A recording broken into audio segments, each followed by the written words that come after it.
Pessoal, o Estadão hoje divulgou áudios de um celular onde eles afirmam que era determinado uma investigação contra o ministro do Supremo, Alexandre de Moraes. O próprio Deltan Dallagnol, que é procurador, ex-procurador da Lava Jato, hoje ele gravou um vídeo onde o título do vídeo é Bomba, Trump está investigando o patrimônio de autoridades brasileiras. Ou seja, o Donald Trump não vai deixar passar barato. Lá nos Estados Unidos, talvez uma das bombas mais relevantes, que é o caso Felipe Martins, acabou de explodir. O The Wall Street Journal, um jornal de grande relevância lá nos Estados Unidos, fez uma matéria, um dos principais jornais dos Estados Unidos, noticiando sobre o caso Felipe Martins e perguntando quem foi que criou o registro falso de entrada nos Estados Unidos para manter um crítico, o Felipe Martins, crítico de Lula, na prisão brasileira. Ou seja, tratando o Brasil literalmente como um regime, como o do próprio Maduro. Ou seja, a Mary Anastasia O'Grady tratou o Brasil no mesmo nível de Cuba, de Venezuela, ou seja, por que prenderam um crítico do Lula? E aí ela fala literalmente em fishing expedition, ou seja, pescaria de provas, coisa que num regime democrático não existe. Vamos falar também sobre o caso do Felipe Barros. Ele se manifestou depois da decisão do ministro Supremo Alexandre de Moraes de colocar o Felipe Barros dentro de uma investigação que pode levá-lo à prisão.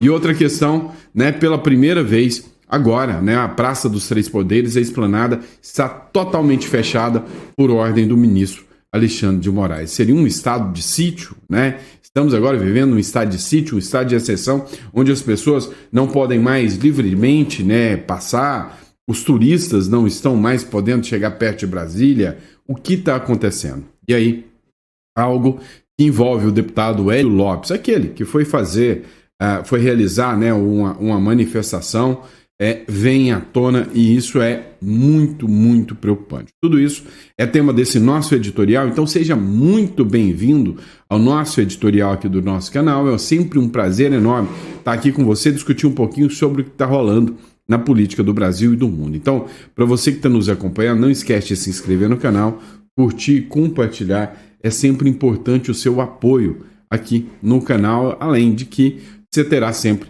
informações de altíssima relevância. Então, dá uma força para a gente aí, curta, compartilhe. E para você que tem um certo patrimônio, você já conhece uma estrutura de uma holding. A holding ela tem 3 grandes benefícios. Ela pode proteger o seu patrimônio. Às vezes você deixa todo o patrimônio no seu CPF, você está totalmente vulnerável. Então, você constrói uma holding e protege o seu patrimônio. Você pode conseguir fugir de um possível inventário, ou seja, a cada inventário, grande parte do seu patrimônio se dilapida. Você não precisa mais passar por inventários. Pessoas jurídicas não morrem. E a grande terceira questão é a economia de impostos. Por exemplo, hoje você paga 27,5% no imposto de renda sobre o seu aluguel na pessoa física. Não tem como mais mudar. Agora, com a reforma tributária, com o IBS e a CBS, o imposto vai passar dos 35% sobre aluguel. Você precisa pejotizar isso e reduzir impostos. Então, esse tipo de serviço vai estar disponível aqui. Quem clicar no link aqui vai marcar uma reunião com o nosso escritório. A gente está aqui para poder te dar toda essa assessoria e consultoria financeira e patrimonial para você. Combinado? Agora, dito isso, vamos para a matéria. Vem comigo. É o seguinte, pessoal. Está pipocando lá nos Estados Unidos uma matéria do Wall Street Journal sobre o Felipe Martins. Na semana passada, o Felipe Martins deu seu depoimento e o seu depoimento circulou aí o Brasil afora. Agora, começa a circular o mundo. Vamos lá, matéria do Paulo Figueiredo Show, internacional, lawfare, ou seja, quem falsificou o registro de entrada nos Estados Unidos de Felipe Martins? Pergunta o Wall Street Journal. Quem falsificou o registro? Wall Street Journal expõe uma adulteração de documentos do CBP Orlando para manter crítico de Lula preso no Brasil. O registro falso de entrada de Martins nos Estados Unidos apareceu 2 vezes no site oficial desde 2024. A jornalista Mary Anastasia O'Grady questiona a motivação para inventar uma viagem ao Felipe Martins que não aconteceu. O ex-assessor de Bolsonaro, além de tudo, ficou 183 dias preso por Alexandre de Moraes, baseado o quê? Num documento falso. A matéria do Wall Street Journal tratou exatamente disso. O Ivan Kleber, que é o correspondente de Londres, ele fez uma publicação também, onde ele falou justamente dessa publicação do Wall Street Journal. Escuta só. A deterioração da democracia brasileira é preocupante e mais. Registros falsos ajudam na acusação duvidosa do Brasil contra um aliado de Bolsonaro. É o que diz um artigo de opinião publicado pelo Conselho Editorial do jornal Wall Street Journal na noite deste domingo, dia 27, sobre o caso Felipe Martins. Vou ler aqui um trecho da matéria. A deterioração da democracia brasileira é preocupante, mas a ameaça tarifária não comoveu Lula nem o politizado Supremo Tribunal Federal. Seria melhor que o Sr. Trump começasse em casa com uma investigação transparente sobre como os registros falsos relativos ao Sr. Martins foram publicados em um site do CBP. Depois desapareceram e reapareceram. Isso teria o benefício adicional de inocentar o Sr. Martins da acusação de fugir ilegalmente de seu país. É o que diz um trecho, então, dessa matéria do jornal Wall Street Journal, deste artigo de opinião publicado pelo Conselho Editorial, e os senhores encontram um link de acesso a este artigo aqui mesmo no meu Instagram, nos stories. Eu sou Ivan Kleber, falo diretamente de Londres, no Reino Unido, e hoje é segunda-feira, dia 28 de julho de 2025. Muito obrigado pela audiência. Veja só a relevância dessa publicação.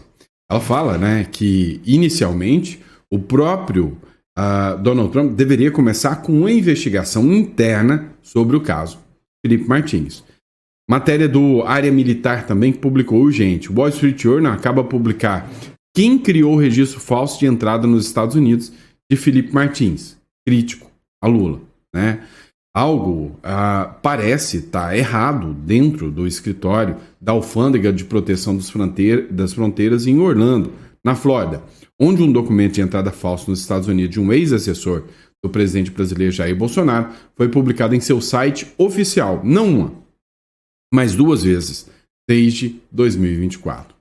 Dados de celular, recibos, cartão de crédito, lista de passageiros e um voo comercial que Felipe Martins pegou no Brasil em 31 de dezembro de 2022 comprovam que ele não poderia ter entrado nos Estados Unidos na noite de dia 30 de dezembro de 2022, como a CBP Orlando alegou pela primeira vez em março de 2024. E aí, quando esses fatos foram levados ao conhecimento do Departamento de Segurança Interna, ele concordou que o Felipe Martins não poderia estar lá.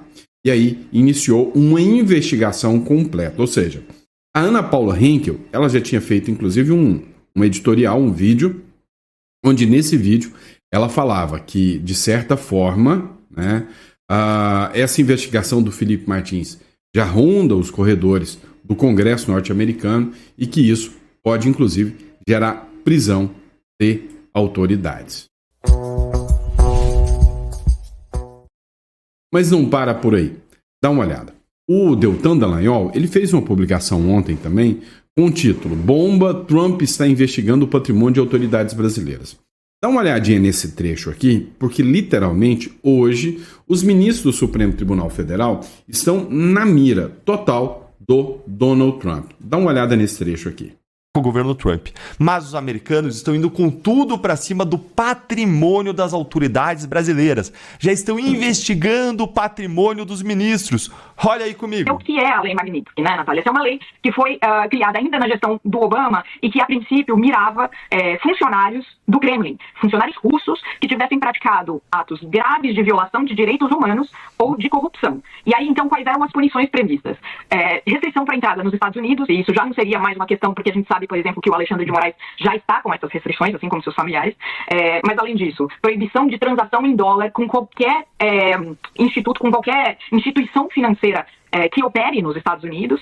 E, portanto, aí, quer dizer, é uma avenida aberta, já que hoje, por exemplo, a gente tem as bandeiras dos cartões de crédito Visa e Mastercard, que são americanas e que operam no mundo inteiro. Essa seria uma limitação, por exemplo. Já não seria possível, em tese, potencialmente não seria mais possível ao ministro Alexandre de Moraes ter um cartão de crédito ou mesmo de débito com essas bandeiras. E proibição e congelamento de bens aqui nos Estados Unidos. O ministro nega que tenha bens aqui, mas isso poderia atingir um familiar seu, e a gente sabe que tem havido um levantamento em relação a propriedades de autoridades brasileiras aqui nos Estados Unidos pelo governo Trump, Natália. Então, assim, é o que um especialista nessa lei da Universidade da Austrália me chamou de uma camisa de força financeira. Os bolsonaristas gostam de dizer de pena de morte financeira. Ele vai menos longe nisso, mas diz que realmente é um tipo de punição que traz consequências graves para a vida da pessoa que é atingida por ela. E seria imposto sem que o ministro tivesse sequer condição de se defender nesse momento. Então, num segundo momento, ele até poderia se colocar, mas agora seria, digamos assim, a revelia, uma punição imposta pelo governo Donald Trump. Vocês perceberam o que a jornalista falou? Esse aqui é o meu bônus para você. Além do governo americano estar levantando o patrimônio das autoridades brasileiras, as sanções, como as da Lei Magnitsky, seriam impostas sem que o ministro Alexandre de Moraes sequer tivesse a chance de defesa. Olhem a ironia do destino. Logo Moraes, que tanto abusou do seu poder contra centenas de pessoas sem conceder a elas o direito à ampla defesa, ao contraditório, ao devido processo legal, à paridade de armas, garantidos pela nossa Constituição, ao julgamento por um juiz imparcial. Moraes vai, enfim, provar do seu próprio veneno. Pois é, pessoal. Olha, o que acontece é que há uma pressão gigantesca. E eles vão dobrar a aposta, eles vão partir para cima, eles não vão recuar. Vocês não tenham dúvidas quanto a isso. Um exemplo claro é o caso Felipe Barros. O Felipe Barros é o cara que assumiu a Credem, o deputado, né, que no lugar do Eduardo Bolsonaro agora assumiu a Credem. A Credem, né, é uma comissão que tem ali, vamos dizer, uma espécie de chancelaria da Câmara dos Deputados. Ela é responsável pelos assuntos exteriores. E o Felipe Barros foi incluído no processo que investiga o Eduardo Bolsonaro. E segundo a publicação que saiu ontem, da própria Folha de São Paulo, já está até pronto para ser encerrado com investigações pesadas contra o Felipe Barros. E aí é que o negócio fica mais complicado. Porque essa investigação que vai contra o Eduardo Bolsonaro pode, né, ter uma implicação de pena de até 17 anos de cadeia. Olha só, investigado por ida aos Estados Unidos, ou seja, hoje ir aos Estados Unidos é capaz de mandar até prender o Felipe Barros, diz que atuou em missão oficial. O deputado Felipe Barros divulgou no sábado, anteontem, uma nota em que rejeita as acusações de crime contra a soberania feitas pelo ministro Alexandre de Moraes. Na quinta-feira, o ministro do STF incluiu o nome do parlamentar no inquérito 4995. É o mesmo inquérito que investiga o Eduardo Bolsonaro, né, crimes contra o Estado de Direito. Com base para a decisão, o ministro citou a atuação de Barros nos Estados Unidos, onde o parlamentar esteve em maio. Ou seja, se você é de direita e vai para os Estados Unidos, você corre um grande risco, né, de parar na cadeia. Deputado se manifesta após ser incluído por Moraes em investigação. Incluído no inquérito, ele disse o seguinte: embora até o momento não tenha sido citado formalmente no inquérito em questão, esclareço que foi aos Estados Unidos em missão oficial da Câmara dos Deputados, autorizado pela presidência da Casa.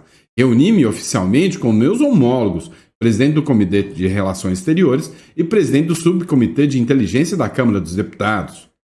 Inclusive, aliás, tratou-se da primeira vez que o presidente da Comissão de Relações Exteriores da Defesa Nacional da Câmara dos Deputados do Brasil foi recebido formalmente pelo Congresso americano.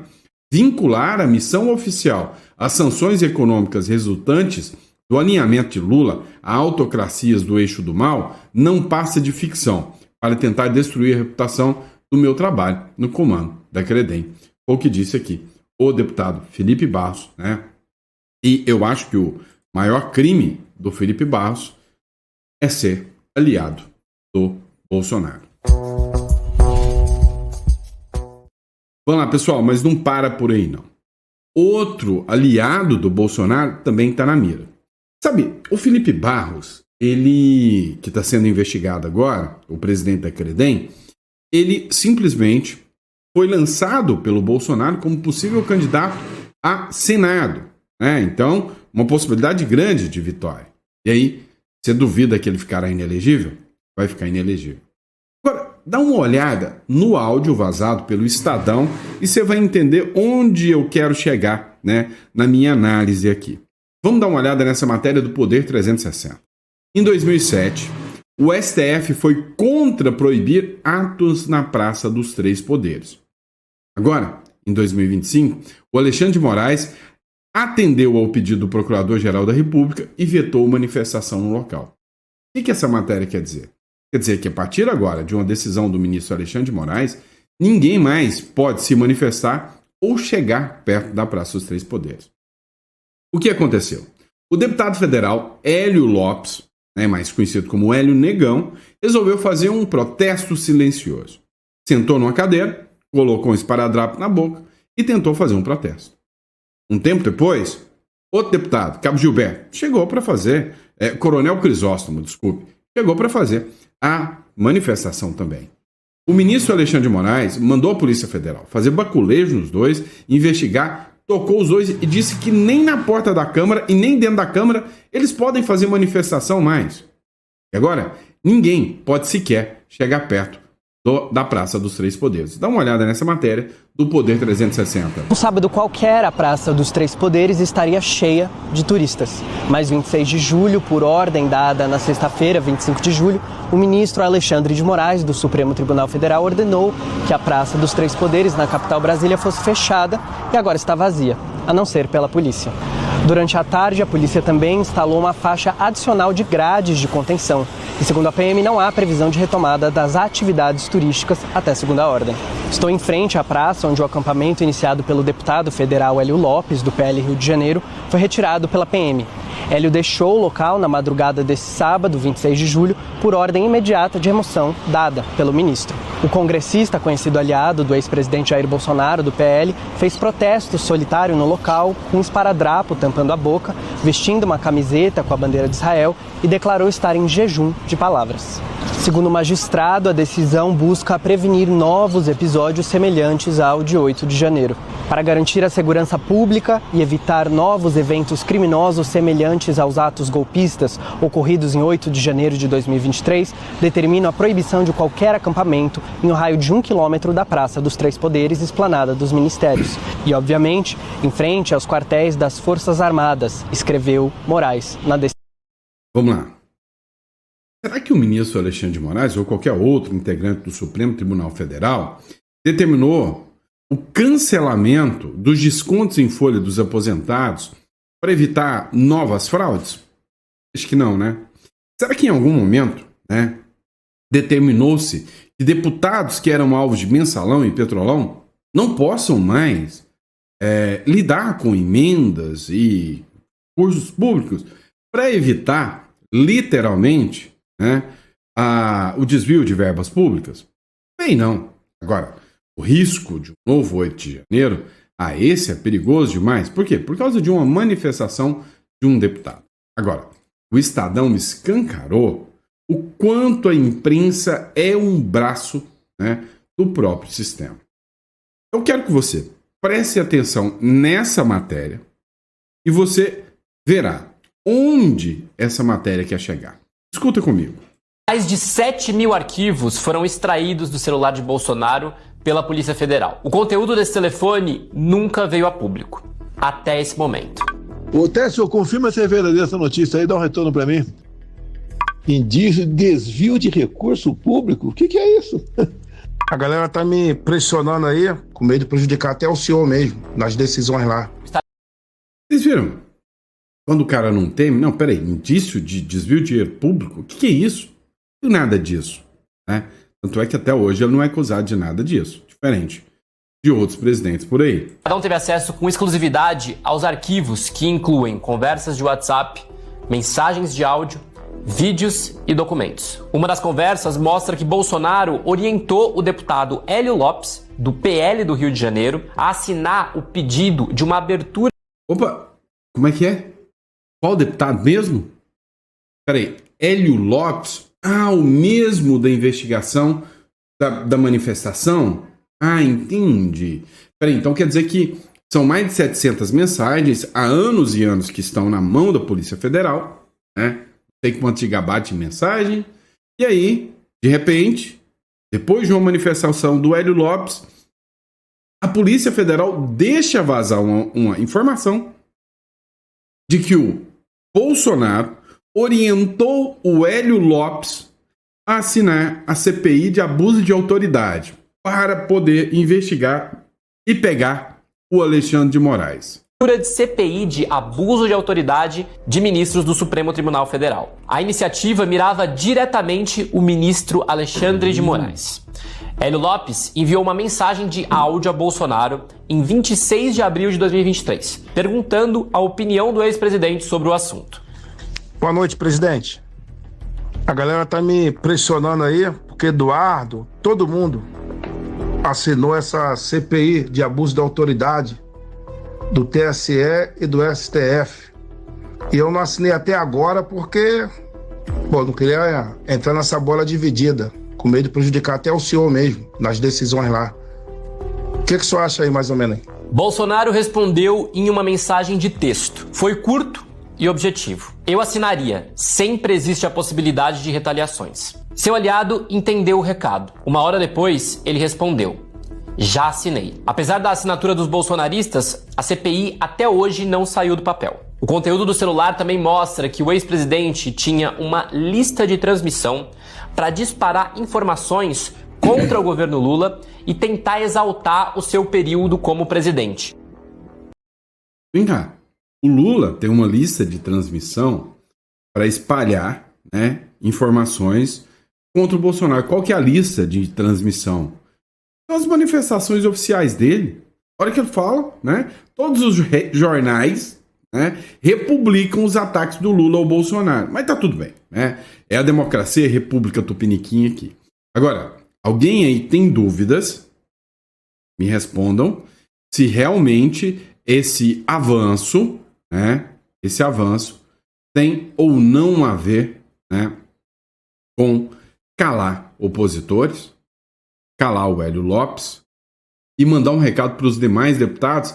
Quem ousar se manifestar contra a democracia, ora, estará em mais um inquérito. Nós vamos pegar vocês todos que já conversaram com o Bolsonaro. Deu para entender isso? E aí a gente regressa naquele ponto crucial, da discussão em relação ao Tarcísio de Freitas. Tá, ontem, ou melhor, hoje, foi o editorial de hoje de manhã, às vezes eu até me perco aqui. Eu falei sobre o Tarcísio de Freitas, que ele estava num evento da XP, e lá era um evento para tratar com empresários.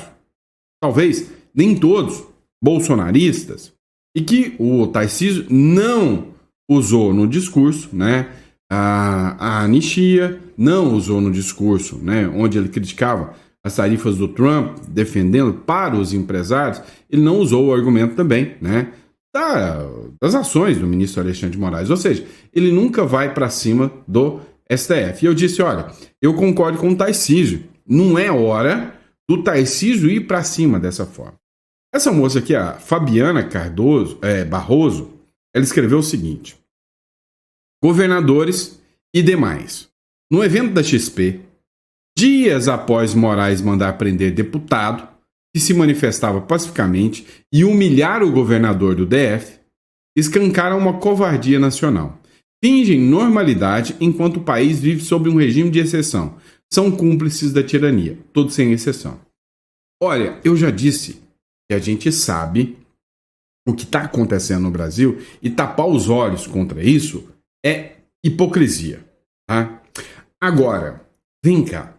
Eu já disse para vocês que a gente tem que manter alguns ilesos. Vou te dar um exemplo. O Paulo Figueiredo desceu além em cima do Nicolas, falando que o Nicolas deveria ser mais radical. O Eduardo Bolsonaro falou que o Nicolas deveria gritar. O Nicolas está no Brasil, gente. O Nicolas não está nos Estados Unidos, não. E se o Nicolas começar a gritaria aqui, ele vai preso. Ele vai preso.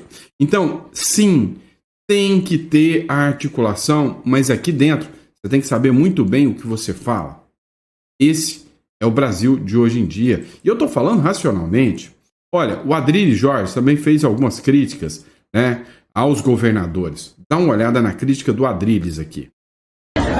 Gente, o que o governador Tarcísio, o Zema, Ratinho Júnior, Caiado e outros governadores não entendem é que há uma ditadura. As condições estão dadas. É anistia, soltura do presidente Bolsonaro, acabar com a censura e retirada do bloco China, Rússia e ditaduras. O que esses caras estão fazendo, o Tarcísio, o Zema, o Ratinho e outros, o Caiado também, é negacionismo. É negacionismo, não é? O que está em jogo realmente são empregos, a economia e o bem-estar e o poder de compra da população brasileira.